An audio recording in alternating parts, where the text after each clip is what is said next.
Hi, welcome back to part two. So let's take another look at what we're doing. We're adding together whole numbers and decimals now, not just the whole part, but the decimals as well. Just so you know, if you line up the decimal points, it's basically the same thing as adding. All right, so like if we added these two things together, if you line up the decimal points, it's the exact same steps as adding 322 plus 148. Just remember, this is 3 and 22 hundredths, and this is 1 and 48 hundredths. All right, so let's take a look. And what they did for us is they modeled this. All right, so 3 and 22 hundredths would be 3 wholes, 2 tenths, and 2 hundredths. And that's what we're looking at on this picture.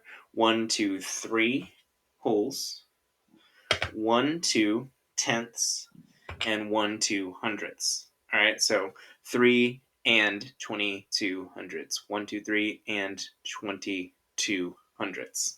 All right, and then the second number we're looking at is 1 and 48 hundredths. So we're looking at 1 whole, and we're looking at 4 tenths, and we're looking at 8 hundredths. All right, once again, we have the 1 whole, we have the 4 tenths, and then we have the 8 hundredths. So really, if you were going to model this one out, because these numbers are small, you could just draw this. And one of the ways that I like to save time when drawing things like this, you might just like do that for a whole, that for a tenth, and then just a dot for a hundredth. All right.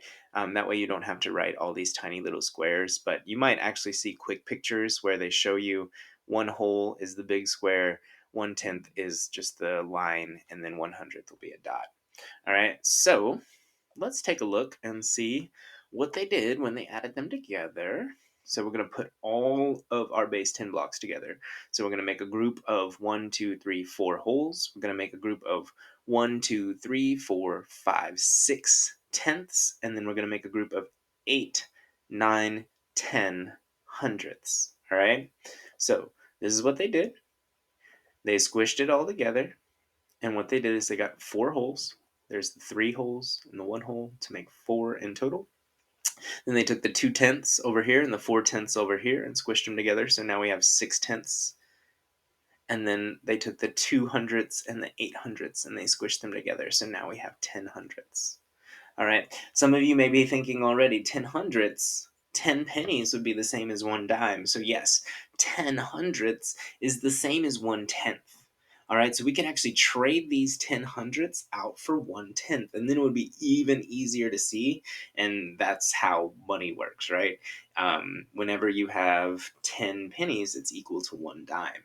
All right, so 4 holes, 6 tenths, and 10 hundredths. All right, so that's where this regrouping is going to happen. We have 10 hundredths, so we need to switch out 10 hundredths, or basically 10 pennies, for 1 tenth or 1 dime. All right, so that's what they did. 10 hundredths is equal to 1 tenth. So we can just put this tenth over here instead, and that would give us 1, 2, 3, 4, 5, 6, 7 tenths. And that's why our answer is 4 wholes and 7 tenths, or 4 and 7 tenths. All right. So they're showing you the algorithm over here, and I really want to focus in on that really quick. All right. So let's take the algorithm, and let's use the same technique that we used for comparing and ordering decimals last week. All right.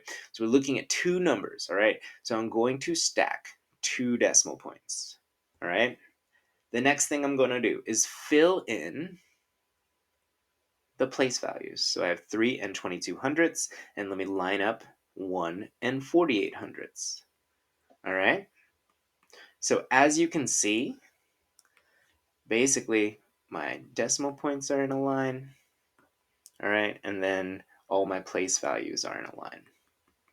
Okay, the ones are lined up with the ones, the tenths are lined up with the tenths, the hundredths are lined up with the hundredths.